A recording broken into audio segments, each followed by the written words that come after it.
Hello everybody, this is Dr. Boogums. I am a scholar with over 20 PhDs under my belt, and I'm very proud, and my family, my nucleus family, is extremely proud of me. But I'm not going to bloat about my accomplishments. This is actually going to be a fun segment. I want to give you my expert opinion about the movie Watchmen. I love comic books. I collected them as a kid, an adolescent, a young adult, and right now. I actually got Hellboy. But no, I'm not going to talk about Hellboy though. I'm going to talk about The Watchmen, one of the best movies I ever seen in my life. I put that over Dark Knight. Dark Knight was kind of mediocre, very mediocre. But Watchmen was extraordinary. Extraordinary. Okay? Let me tell you how the storyline went. It's in an alternate universe, 1985, and Richard Nixon was still the president. Isn't that quirky? He was still the president, and the Cold War was still going on. And there was nuclear chaos throughout the world. And during that time, the Keene Act, in 1977, all vigilantes, like superheroes, were banned. They could not do their heroic gestures to save people anymore. So superheroes were obsolete. But only 2 superheroes were allowed to do under government control, which was Dr. Manhattan, the blue cosmetic chemical, I can't really describe it, he was so amazing. Character was under control of the government, and the comedian. But during the time, the comedian had been murdered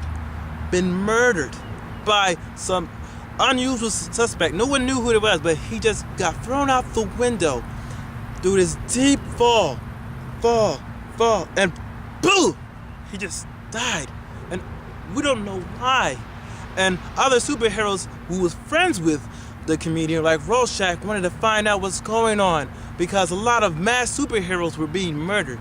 So if you try to reunite old retired superheroes like Night Owl and Silk Spectre to find out what is going on, who is going after the superheroes? Who's watching the Watchmen? Who's watching them? And that's the whole plot. And it was my favorite character though was in Dr. Manhattan, which he had neato powers. Those powers were so cool. But my favorite character was Adrian because he was the smartest man in the world. And I'm just as smart as him. But I'd probably be like the real Adrian. But anyway, the whole movie was exquisite. There was some gratuitous scenes like the sex scenes. Really, I don't think we shouldn't have had that so much sex scene. Just like real life. What's the point of having sex? Just to reproduce. Doing it over is very redundant. There's no pleasure into it. All about headaches. And a lot of people didn't understand the plot because they don't have the intellect like I do and so many others. If you actually read the book like I have, look at this. I have the book. This is the original book from 1985. I had this when I was about 26 years old. This book is amazing. Look at the detail. Come on. The detail, do you see the detail? It's amazing. It's extremely amazing. If you actually read the book, this graphic novel, one of the best of all time, then you will actually appreciate its wonders. It's majestic. Its attributes is amazing. Read the book first, people. Read it. See this? Watchmen. Read the book. It's a book first. Then you probably understand the plot. For some people, it was too complex, and people were perplexed by its plot. Because you don't have the strong intellect like people like me. And also, people complain about the Dr. Manhattan's genitalia area because they exposed it. It's a normal thing. It's normal. Get over it. It's how babies are born, okay? So get over that, okay? I give this movie 5 stars.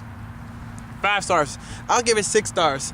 It was amazing. I love the movie. I will watch it again and again and again and again and again. What is love? Baby, don't hurt me.